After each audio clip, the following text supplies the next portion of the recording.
Hola a todos, la verdad que es lindo ver tantos conectados, 29 personas. Y bueno, entonces desde el equipo de coloquio queremos agradecer a todos los que están participando ahora, en este momento, y también, ¿no?, desde la dirección del CIMA y del DECAO, por apoyarnos y brindar todas las herramientas con el aula Zoom y demás para llevar adelante esta nueva modalidad de coloquios online. Esperemos que sea un éxito y que se pueda mantener durante toda la cuarentena. Bueno, y también agradecer a Lu, ¿no?, por ser la primera que aceptó a dar nuestro coloquio. Por ahí la mayoría la conocen, pero para los que no, Lucía es doctora en atmósfera de la Universidad de Buenos Aires y es miembro del grupo de biometeorología, también del Departamento de Ciencias de la Atmósfera de la Facultad de Ciencias Exactas. Actualmente se encuentra realizando un postdoctorado con beca CONICET y con lugar de trabajo en el DECAO, y también es ayudante de primera de la licenciatura en Ciencias de la Atmósfera, también del DECAO. Lucía estudia la micrometeorología de las superficies vegetadas y también realiza el estudio de las relaciones suelo-planta-atmósfera a través de mediciones a campo de variables meteorológicas y biológicas. Bueno, agradecemos a Lucía por dar comienzo a este ciclo de coloquios con su presentación titulada Estudio de las estructuras coherentes de la capa de superficie sobre una superficie cultivada. Así que, Lu, todo tuyo. Bueno, gracias, Vani, por la presentación. Bueno, están viendo ahí, digamos, el título de mi tesis de doctorado, que es el título que le puse a esta presentación. Estudia de las estructuras coherentes de la capa de superficie sobre una superficie cultivada. Como saben, o para los que no saben, me doctoré ni bien empezó la cuarentena, ya desde casa, a través del modo a distancia online. Entonces, esta presentación es un breve resumen de lo que fue mi trabajo de tesis doctoral. Por eso la nombro a mi directora de tesis, María Isabel Gassman, que también trabaja en el DECAO, y a Graciela Ulque, también profesora del Departamento de Ciencias de la Atmósfera, que fue mi consejera de estudios. Así que, bueno, arranco. ¿Todos me están escuchando bien? Así que arranco. Bueno, separé la presentación en estas secciones: introducción, objetivos, antecedentes, campañas experimentales y metodología, resultado y discusión, y conclusión y aportes. Voy a intentar hacerlo lo más rápido posible y lo más breve posible, porque resumir toda una tesis doctoral en media hora es medio complicado, pero sí hay lugares que, digamos, instancias que me salteo, por ahí no se entiende la presentación. Así que, bueno, voy a intentar hacer lo más explicativa posible sin excederme en el tiempo. Bueno, como primera instancia, digamos, en la introducción, uno se pregunta qué son las estructuras coherentes, ¿no?, que es lo que está en el título de mi tesis. Y para entender eso, primero hay que entender lo que es la turbulencia, ¿no?, que se genera por la interacción superficie-atmósfera. Se genera en la atmósfera, en la capa límite atmosférica, que es la porción de atmósfera en contacto con la superficie, y la que es modificada por la misma. Dentro de la capa límite atmosférica se encuentra la capa de superficie, que es la porción inferior de la capa límite atmosférica, donde los flujos varían menos de 10% con respecto a la vertical, y es justamente donde se desarrollan las estructuras coherentes, que son las que estudié en mi tesis y sigo estudiando, digamos. Ahora sí, pasando a la definición, ¿qué es una estructura coherente? Es una estructura, digamos, con forma de torbellino o rotor horizontal, con cierta coherencia, organización espacial y temporal. Acá hay un grafiquito del trabajo de Finnegan del 2000, cómo se las imagina él, digamos. Se sabe que contribuyen significativamente al transporte de cantidad de movimiento, de calor sensible, de masa, de calor latente, y tienen una extensión espacial del orden de los 100 metros y duración temporal que van desde el orden de los segundos hasta los minutos. Entonces verán que es como muy amplia la definición y pueden entrar demasiadas interpretaciones de la misma. Y como motivación que tomé para el trabajo, Bueno, sabemos que dentro de las estructuras coherentes están dentro de las escalas más grandes de la turbulencia de la capa de superficie, y como dije, son importantes a la hora del transporte de propiedades, también dentro de la subcapa rugosa. Los modelos de predicción meteorológicos, digamos, de predicción del estado atmosférico, utilizan parametrizaciones de la capa de superficie, y justamente por ahí no se representa todavía de forma adecuada estos procesos físicos, así que es importante estudiar sobre ellas, y también intervienen no solo en el transporte de cantidad de movimiento, calor sensible y gases, sino que también pueden transportar esporas fúngicas responsables de propagación de enfermedades en las coberturas vegetales. Así que como objetivo específico, fue mi objetivo específico, digamos, los objetivos específicos que tuve en la tesis fue estudiar las estructuras coherentes asociadas a los flujos de cantidad de movimiento y temperatura en conjunto. A partir de ahora la llamo CS por Coherent Structures, un nombre en inglés. Caracterizar las estructuras coherentes según el régimen de estabilidad. Ahora voy a aclarar por qué. Trabajé en condiciones diurnas, además. Evaluar el comportamiento de las mismas según el tipo de superficie vegetada, también voy a ahondar un poco en eso. Si hubo cambios debido al cambio fenológico de los cultivos. Parametrizar la eficiencia de estos transportes turbulentos y determinar las escalas características de los procesos asociados. Así que bueno, antes de meterme de lleno voy un poco más a qué se sabe de estructuras coherentes, porque creo que la mayoría no debe saber. Yo no sabía antes de empezar la tesis qué eran. Así que, bueno, forma de resumen, pongo, digamos, caracterizaciones que hay en general. Acá tendría que haber ido unas flechitas. Bueno, son flechitas, no importa. Las estructuras coherentes, como dije, tienen formas de rotores horizontales, como torbellinos o eddies, con cierto grado de coherencia y organización espaciotemporal. En las series de las variables turbulentas, en las series de tiempo, se observan como rampas porque se producen cambios bruscos de las variables. Transportan las propiedades a través de los movimientos verticales, que en el caso particular se conocen como eyecciones y hundimientos. Los que son movimientos ascendentes, en este caso son eyecciones, y los descendentes son hundimientos. Y como dije, tiene un comportamiento distinto según la estabilidad atmosférica. En condiciones neutrales o levemente inestables se desarrollan lo que se conocen como low speed strikes, y en cambio en condiciones fuertemente inestables cambia la configuración y se comportan como plumas. Acá hay digamos, un grafiquito donde se pueden ver. En condiciones levemente inestables o inclusive neutrales se forman rollos horizontales que toman forma de herradura y después se organizan en estos low speed strikes, y en condiciones fuertemente inestables, digamos, tenemos la configuración típica de una pluma con un microfrente y la descendente por detrás. Entonces, para caracterizar la condición de estabilidad, se usó el parámetro L, digamos, que se toma como CT sobre L, como un parámetro de estabilidad de la capa de superficie, que no es otra que la longitud de Monino-Bukov, digamos, típicamente utilizada en los estudios de capa límite atmosférica. Y ahora sí, para describir un poco dónde se realizaron las mediciones, las campañas experimentales se desarrollaron en la Unidad Integrada Balcarce, que tiene dependencia de la Facultad de Ciencias Agrarias de la Universidad de Mar del Plata y del INTA Balcarce. Acá se puede ver en puntito rojo, dentro de la provincia de Buenos Aires, está en el extremo sudeste, digamos, cerca de Mar del Plata.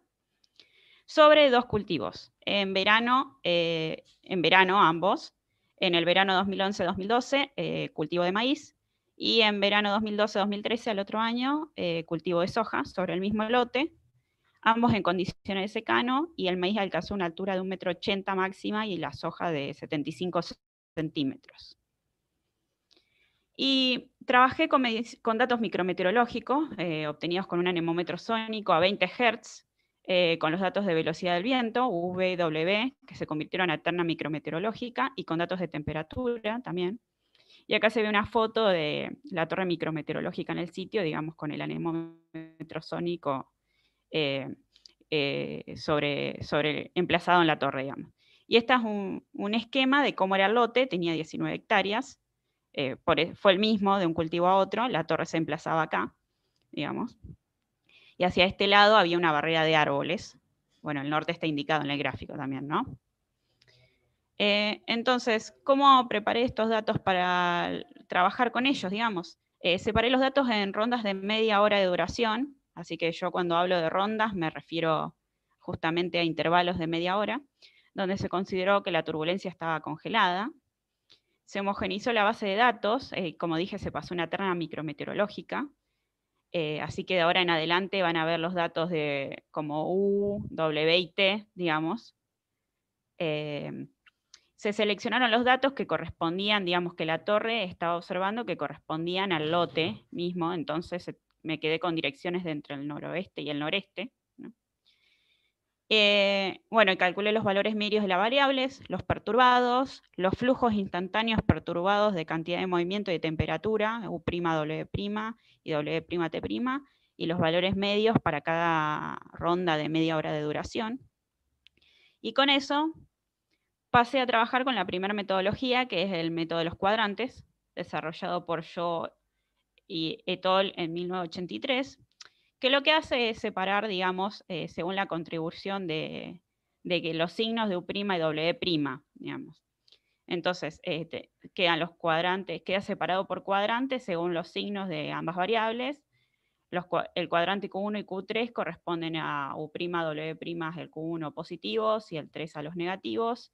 Y bueno, y el Q2 corresponden a los U' negativos, los W' positivos, y el Q4 a los U' negativos y los U' positivos y W' negativos, digamos. Entonces, según los signos, como ven, se pueden identificar los cuadrantes que corresponden, como yo decía, a ascensos, en este caso eyecciones, y a descensos, hundimientos. Y a partir de la metodología de los cuadrantes también se puede definir la eficiencia de los transportes, que también sigo el trabajo del Ivo USAID del 2011, verán que fue bastante después que se definió. Y bueno, explicando un poco más de esto, yo dije que trabajé en condiciones diurnas, aunque esto es válido casi siempre. Como cuando trabajé con el transporte de cantidad de movimiento, U', W', sabemos que es negativo, porque la superficie actúa como sumidero de cantidad de movimiento. Entonces, los cuadrantes que más contribuyen al transporte son el Q2 y el Q4, digamos. Y el Q2 corresponden a las eyecciones, porque son los W' positivos, y el Q4 a los hundimientos. En cambio, cuando trabajé con condiciones diurnas, con flujo de temperatura, digamos, con transporte turbulento de temperatura, la superficie actúa como fuente de calor, entonces el valor promedio es mayor que 0, por lo cual los cuadrantes que más contribuyen son el Q1 y el Q3, digamos. Y acá las eyecciones pasan a ser el Q1 y los hundimientos el Q3. Y se define una región, o sea, esto es un comportamiento general de las estructuras coherentes, que se define una región hiperbólica en la cual se considera, digamos, que hay estructuras coherentes, eso se puede ir agrandando inclusive, y el agrandar implica que nos vamos quedando con torbellinos más grandes, que son los que son más energéticamente, digamos, tienen más energía asociada y transportan más cantidad. Entonces, a medida que la SH crece, hay menos torbellinos que entran dentro de esa condición, y es un comportamiento típico de las estructuras coherentes que cuando se hace este análisis presenten un decaimiento así hiperbólico, digamos, si se agranda el whole size. ¿Qué es lo que se muestro acá? Algunos grafiquitos para que tengan en cuenta de algunas rondas.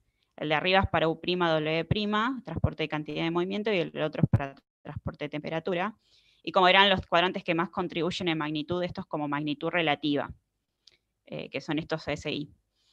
Los que más, al transporte de cantidad de movimiento, digamos, lo que más contribuyen son Q2 y Q4, y Q1 y Q3 para transporte de turbulento de temperatura, que era lo esperado. Y se ve este descaimiento que yo decía a medida que aumenta el whole size.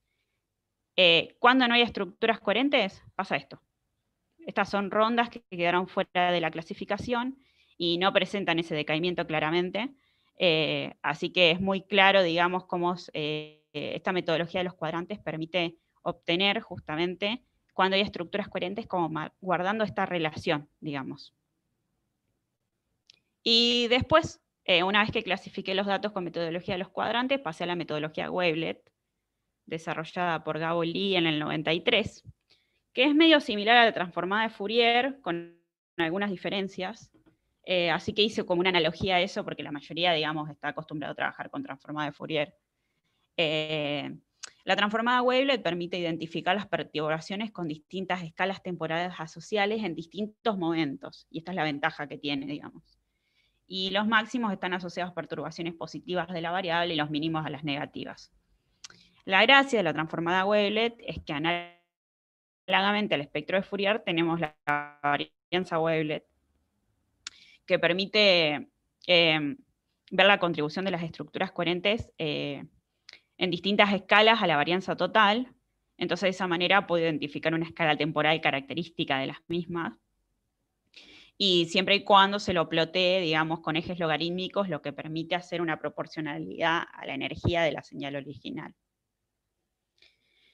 Y bueno, para trabajar con la metodología de Wavelet, acá se aplica a cada variable micrometeorológica perturbada por separado, digamos. Lo que hice es promediarlas cada un segundo porque si no el tiempo de procesamiento de información era mucho mayor. Y lo que tiene es que variabilidades, digamos, de menor de a un segundo, caen dentro de su rango inercial. Entonces, dentro de lo que yo estaba estudiando de capa de superficie, no contribuyen energéticamente. Igual después hice unas pruebas y efectivamente el comportamiento representa que no hay contribuciones, digamos, en escalas menores, no hay contribuciones significativas. Y bueno, analicé casos fuertemente inestables y neutrales por separado, porque justamente yo quería ver este comportamiento distinto según la estabilidad atmosférica. Y ya pasando a resultados y discusión, no puse muchos gráficos porque si no esto se iba a hacer muy largo, así que directamente hice más tablas y puse comportamiento general que encontré.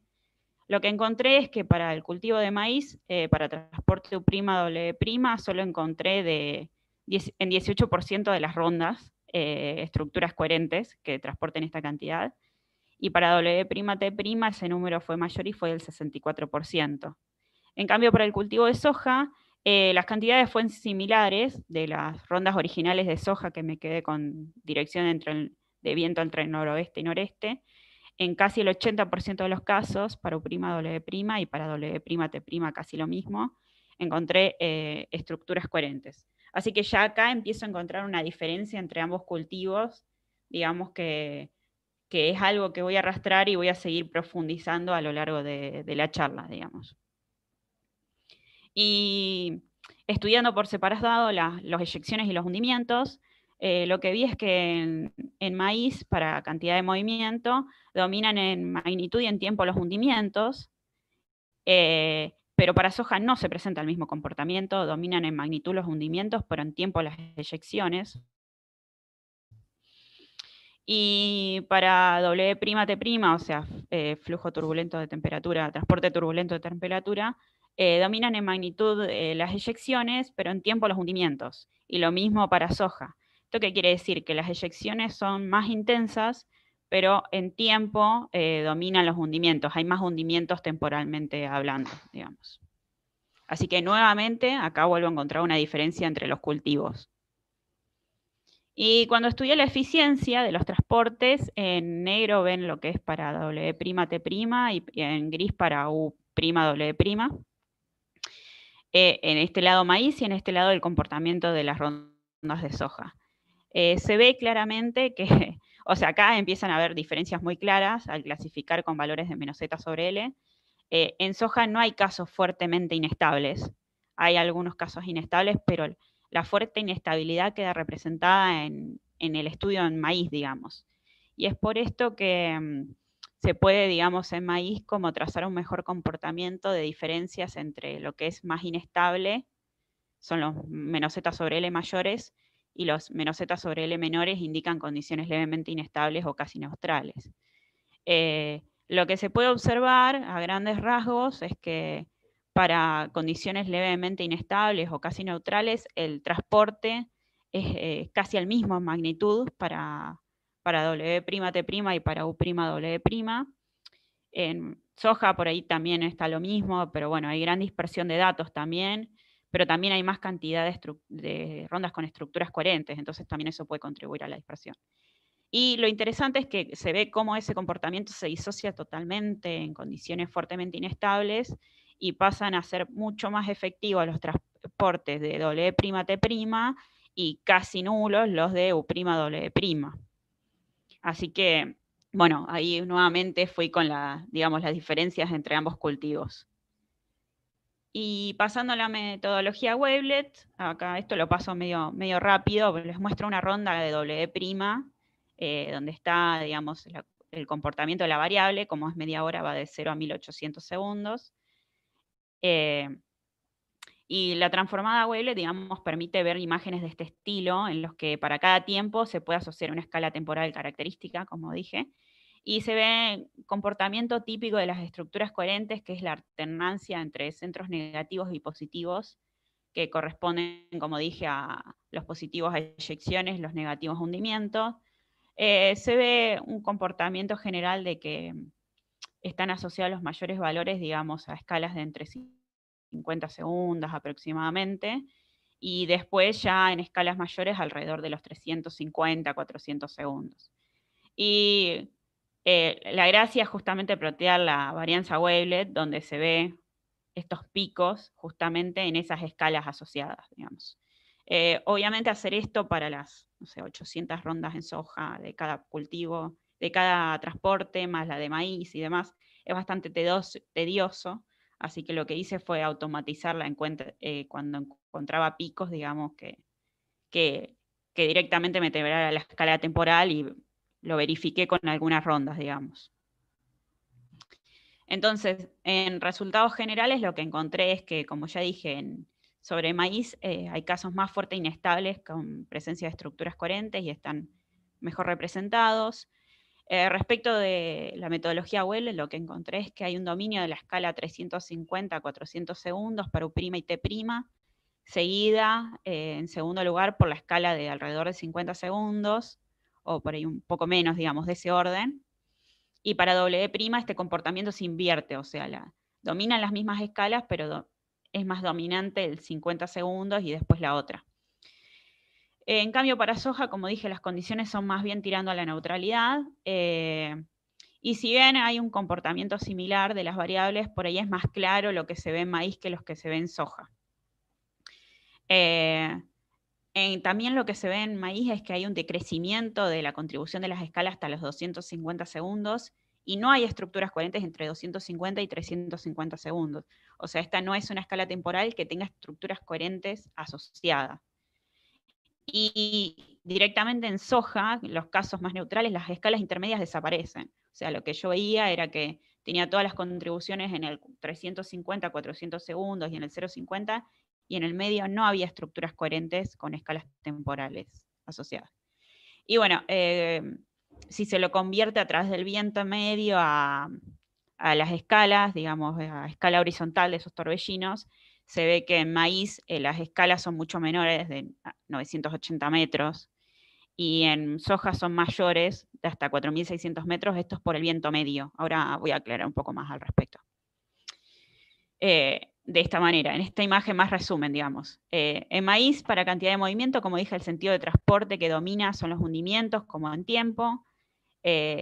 Cantidad de movimiento se da casi siempre en las estructuras coherentes en condiciones neutrales, con las escalas temporales que dije de alrededor 50 segundos, de 400 segundos, y convirtiendo por el viento medio se obtienen, bueno, escalas espaciales, digamos, desde 264 metros hasta el 2700. Para calor sensible, o como hoy mostré, o sea, a diferencia de una constante, es el transporte W', dominan las eyecciones en magnitud, pero en tiempo los hundimientos. Estos transportes se dan casi siempre en condiciones inestables, y como las condiciones son inestables, el viento medio es menor, y por eso la escala espacial de los torbellinos es menor, pese a que la escala temporal es la misma, digamos. Cambio en soja es como que la repartija entre casos neutrales e inestables es más equiparada, digamos. Hay transporte de cantidad de movimiento en 45% de condiciones neutrales y 55% inestables. Para calor sensible es un poco más lo inestable, pero también es como que aparecen estructuras en ambos lados. Y bueno, como dije, cantidad de movimiento, la mayor magnitud es de los hundimientos, pero en tiempos dominan las eyecciones, y bueno, calor sensible sí se comporta como lo que hay en maíz. Entonces verán que hasta el momento tenía cosas medio que está pasando, y nos quedamos así, digamos, como, ¿qué está pasando acá?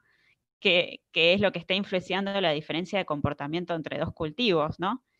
Y la respuesta está acá. Esta es la torre en el terreno, digamos, sobre cada uno de los cultivos. Maíz está a la izquierda, estos ni bien empezaba, digamos, ni bien pusieron la torre, y soja está a la derecha. Y si bien la torre tenía 8 metros de altura de maíz y 6 en soja, el sensor, el anemómetro sónico, estaba colocado en ambos a 5 metros de altura, acá se puede ver el grafiquito. Y bueno, sí, están a la misma altura, pero ¿qué pasa? Las alturas relativas no son las mismas. Si recuerdan, soja dije que llegó hasta una altura de 0,75 metros y maíz llegó hasta 1,80. Entonces, convirtiéndolo a alturas relativas, el sensor en soja quedó a 6,7 H y el de maíz a 2,8 H, ¿no? Al estar a 5 metros, pero el cultivo de maíz llegó hasta más alto, la altura relativa que termina teniendo es menor. Y de hecho, acá muestro el perfil medio del viento, justamente. Este fue medido con sensores convencionales, eran los que estaban en la torre, pero no el sónico. Que el viento medio para soja presenta un comportamiento más tirando a lo logarítmico, algo tipo de capa de superficie, pero maíz, el perfil medio del viento es como bastante más brusco el cambio. Y bueno, ¿qué está pasando acá? Que maíz queda dentro de lo que se conoce como la enología de la capa de mezcla de la conopia, definida por el trabajo de Finnegan del 2000, y es una analogía que hace a la subcapa rugosa.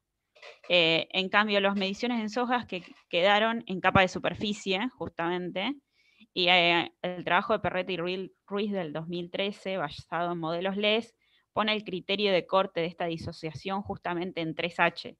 Así que maíz quedó justo por debajo de eso, y soja quedó bien por encima en capa de superficie, digamos. Y es por eso que hay diferencia de comportamiento entre los dos cultivos.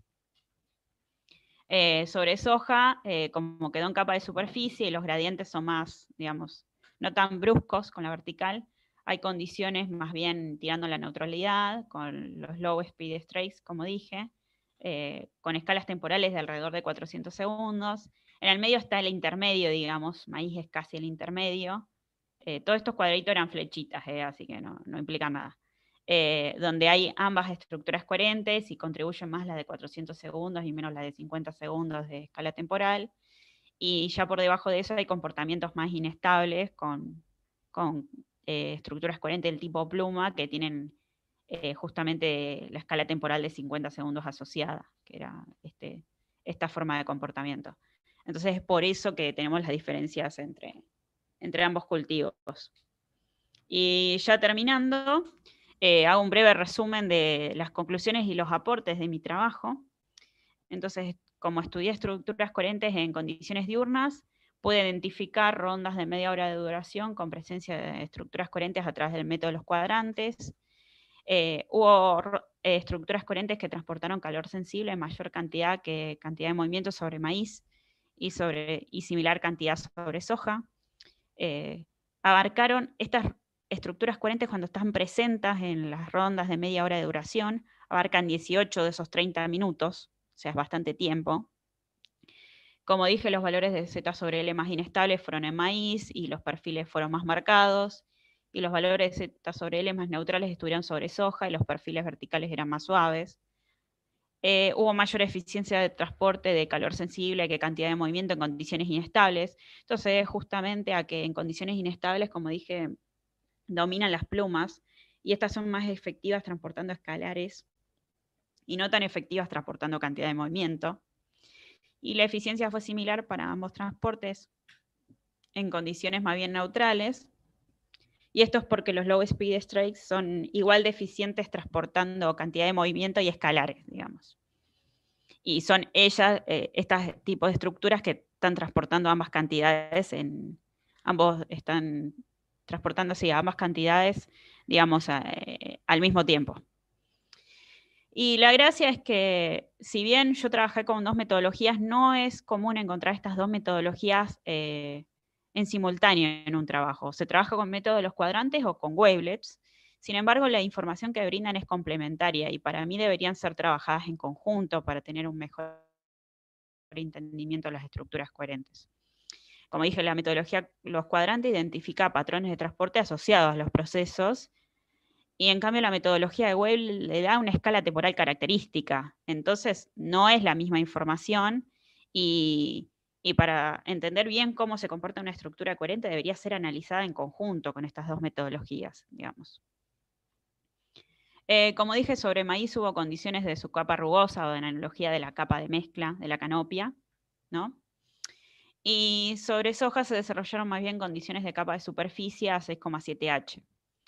Debido a que las grandes diferencias fueron entre los cultivos, digamos, no pude identificar cambios debido a la fenología del cultivo. El siguiente paso es estudiar más en detenimiento cada uno, pero si bien lo vi a grandes rasgos, digamos, no lo pude identificar. Así que hay que estudiar bien en detenimiento esto para poder ahondar en el tema.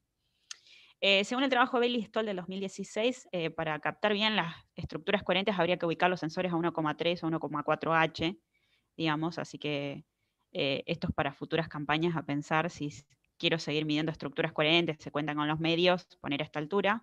Y en soja hubo footprint de 40% ajeno al lote. Esto es porque, digamos, el sensor quedó muy por encima de las condiciones de la superficie que se quería estudiar. Y eso pudo traer propiedades del alrededor, digamos, y esporas de hongos de otras regiones que se transportan como escalares, digamos, como el W''T'. Y como dije, está el trabajo de Perretti y Ruiz del 2013, que establecieron el criterio de corte de disociación en 3H, entre su capa rugosa y capa de superficie. Sin embargo, ellos para alturas mayores de 5H no encuentran interacciones, y yo a 6,7H aún encuentro interacciones de capa de superficie, que son con mediciones reales, ¿no? Con mediciones micrometeorológicas. Entonces, si bien los modelos LES están empezando a tomar una fuerte presencia, y yo en el futuro también apunto mi trabajo hacia ahí, todavía no representan de manera adecuada estos procesos. Y por eso también es necesario contar con más mediciones micrometeorológicas en condiciones reales para poder identificar, digamos, uso de suelos típicos y poder de esa manera obtener información que después vaya a ser reflejada en los modelos LES. Todavía nos queda mucho a través de las mediciones para entender de las estructuras coherentes, de la turbulencia de la capa límite en general, y hasta que no se entienda mejor, los modelos no van a poder representar esto de manera adecuada. Así que es importante seguir trabajando en ambos frentes, en el modelado LES y también en las mediciones. Así que bueno, eso ha sido todo, así que muchas gracias y quedo abierta a sus preguntas.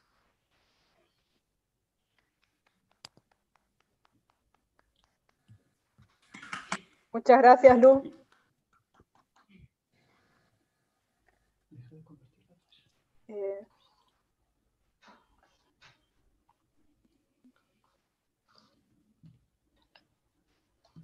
Lucía, hay una pregunta en el chat. ¿Ah, sí? Sí, ahora te la leo. Romina, ¿sí? Rusica pregunta, bueno, está asociado a lo último, ¿no? Si las estructuras coherentes están modelizadas en modelos de pronóstico, que bueno, fue... Sí, directamente parametrizaciones hay al respecto. Así que hay que seguir trabajando ahí. Sí. Y también pregunta cuál sería el campo de aplicación o transferencia más próximo que sale de este estudio.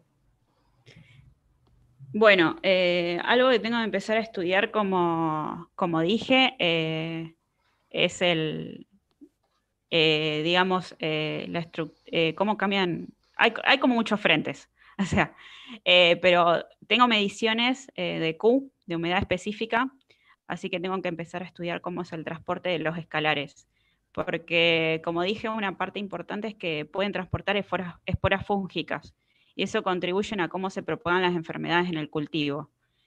Así que por ese frente, digamos, también pienso avanzar. Hay algunos trabajos al respecto, porque eso te puede estar trayendo propiedades de otro lado, digamos, y que lograr que las esporas se depositen efectivamente en los cultivos es a través de las fuertes eyecciones y los hundimientos. Entonces, por ejemplo, para la propagación de enfermedades en cultivos es importante. Después, respecto de cómo se transporta cantidad de movimiento y temperatura, por ahí es más al entendimiento de cómo es la física, pero digamos, a fines del agro, no sé si importa tanto, importa más para la meteorología, digamos, para entender cómo es la turbulencia justamente. Y después, bueno, el lado de seguir estudiando para mejorar los modelos meteorológicos, así que hay como distintos frentes para atacar las estructuras coherentes que hay que seguir estudiando. Sí. Bueno, acá Luis hacía una pregunta relacionada con la humedad, que dice, ¿cómo afectaría la humedad y el flujo de calor latente o presencia de niebla? Bueno, justamente lo que decía, tengo que arrancar Sí. a estudiar cómo es el comportamiento con los valores de humedad específica. Sé que voy a tener en ese sentido flujo de calor sensible y flujo de calor latente, y uno esperaría que se comporten de la misma manera. Como dije, las estructuras deberían estar afectando de manera que los escalares se transporten de la misma manera. Pero bueno, una cosa es decirlo en la teoría y otra cosa es a ver qué va a pasar en la realidad. Genial. Acá tenemos otra pregunta de Pablo Covelli, ¿sí? Te agradece por las charlas y dice, ¿cuál es el valor típico para el número de Reynolds en este caso? O sea, de una capa límite turbulenta. Bueno, y los valores de número de Reynolds es de acuerdo a la turbulencia, digamos, atmosférica de la capa límite. Entonces, no me acuerdo en cuánto andaban los valores de Reynolds aproximados para esto. La verdad es que no los calculé. Uh-huh. Y Me bueno, también concentré más en pregunta, caracterizar, digamos, la longitud de Monino-Bukov. ya. Y Pablo también Pero pregunta, entiendo que su pregunta va más a... Perdón, entiendo que su pregunta va más a comparar con, por ahí, experimentos dentro de canales, digamos, de flujo y demás. Y los valores de Reynolds son mucho más altos en la atmósfera. Yo entiendo que para turbulentos tienen de 4000 o demás, y las escalas para la turbulencia en la capa límite son bastante mayores. bueno, después la segunda pregunta de Pablo, dice, ¿por qué tomar rondas de 30 segundos y no rondas más largas para obtener fenómenos con mayor coherencia temporal? Rondas de 30 minutos tomé. Es la forma en que se trabaja la turbulencia en la atmósfera en general, digamos, que según la hipótesis de Taylor, digamos que la turbulencia se mantiene en esa media hora de duración. Se puede hacer un estudio a más largo plazo. De hecho, los modelos LES lo que tienen de bueno es que uno los puede inicializar y ver cómo va evolucionando eso en el tiempo. Así que también tengo que empezar a trabajar con eso. Tengo que empezar a trabajar con muchas cosas. Acá Vivi propone, dice que se observan en los incendios, que sería muy interesante explorar ese aspecto de estas estructuras. Sí, también. Es verdad, Vivi. Aquí quiso decir minutos, sí. Sí, nos entendimos, sí. Pero bueno, como le digo a Pablo, los modelos LES te permiten justamente inicializar y ver cómo va avanzando. También en un momento yo había apuntado mi estudio a ver cuándo las estructuras coherentes se mantenían, digamos, por cuánto tiempo. Arrancaba y media hora seguro, y cuánto iban decreciendo en el tiempo. Eso también lo tengo por ahí, me quedó archivado, pero veía que en general cuando se instalaban duraban 1 hora y media. Y había un fuerte decrecimiento de la 1 hora y media en adelante. No sé por qué, no busqué razones al respecto, pero en general me pasaba eso, que o estaban intermitentes en esa media hora o se apagaba, o cuando se organizaban por hasta 1 hora y media, y ya después de 2 horas era medio difícil de encontrar, digamos. Bien. Bueno, Claudia también dice, muy interesante la charla, y pregunta cuál fue tu rol en la adquisición de los datos que analizaste. Bueno, justamente en estos no. Trabajamos con datos que ya estaban medidos, digamos que las campañas estaban finalizadas. Yo sí había trabajado con datos de humedad de suelo en soja en esta campaña, pero yo prácticamente ahí no participé, digamos, participé en campañas posteriores. Así Claro. que ahí al campo no fui. Eso es lo más gracioso. Pero bueno, también, pero eso también te permite no tener que andar disponiendo de los datos, corriendo con el tiempo, que te agarre una pandemia y no puedas ir a descargar los datos al campo, no sé, ¿no? Y, o sea, está bueno, pero, o sea, está bueno estudiar, digamos, en el transcurso de las campañas, pero creo, por cómo son las tesis doctorales, que hay que cumplir con tiempos y demás, que por ahí hace medio arriesgado el hecho de que si tenés una campaña en curso, tengas que estar midiendo en ese momento y analizando. Claro. Acá me ha quedado una pregunta de Claudio, y me dice, viendo que la importancia de eyecciones y hundimientos varía en función de la estabilidad, esta última podría constituir algo importante para definir fuentes y sumideros de propágulos transportados por la atmósfera. ¿De qué? Perdón. No te escuché. Pregunta si esta última podría constituir algo importante para definir fuentes y sumideros de propágulos sí. transportados por la atmósfera. No sé si fuentes y sumideros. Bueno, sí. O sea, la teoría que tenemos es que con las eyecciones justamente podés hacer que se lleguen hasta la atmósfera, después se transporten y con los hundimientos se logren hundir efectivamente en el cultivo y mantenerse ahí, ¿no? Así que sí, la respuesta es hay que seguir estudiando para ver bien cómo transportan estas propiedades.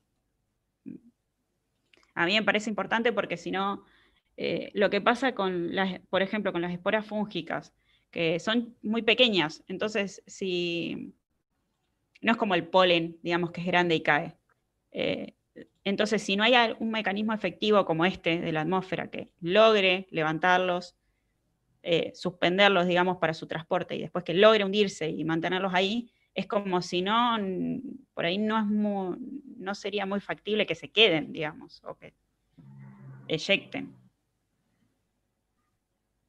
Bien, siguen llegando preguntas, Lu. Así que Sí, ya Janet veo. Díaz pregunta de qué manera se podrían implementar los resultados obtenidos en las parametrizaciones que están actualmente en los modelos atmosféricos. Ese es el paso que tengo que seguir trabajando. Está bien. Está en planes. Sí, está en plan, digamos. Justamente ahora arranco con eso. Y como todavía no tengo mucho conocimiento de modelado, digamos, es como todavía ese intermedio me cuesta, pero es hacia el paso que voy siguiendo. Así que si alguien es interesado en colaborar, manda un mail. Bueno, están las felicitaciones de los oyentes. Sí. Y bueno, nosotros también queremos agradecer a los que estuvieron acá participando, que la verdad que si no fuera por los oyentes, hubiera sido difícil llevar adelante el coloquio. Pero así que... No, yo agradecerles a ustedes el espacio porque, digamos, terminé defendiendo la tesis en circunstancias bastante extrañas. Así que me den este espacio para por lo menos presentarlo a la comunidad, digamos, les agradezco. Y bueno, que más se animen y me parece que esta va a ser nuestra nueva normalidad por un rato, así que nos vamos a tener que mantener así. Sí, muchas gracias, Lu. Y bueno, también queremos invitar a profesores, graduados, a que quienes estuvieron trabajando en este tiempo en modalidad virtual y nos quieran contar en qué están trabajando, o si también tuvieron una defensa virtual, son bienvenidos, nos escriben a coloquios. Y bueno, y seguiremos. Así que, bueno, muchas gracias, Lu. Te dejamos. Gracias a todos por venir. Gracias. Gracias, Lu. Gracias, coloquio. Gracias. Gracias, Lu. Gracias, chicos. Un gusto estar de vuelta todos juntos. Sí, Sí. igual. La verdad que muy contentos de poder retomar los coloquios.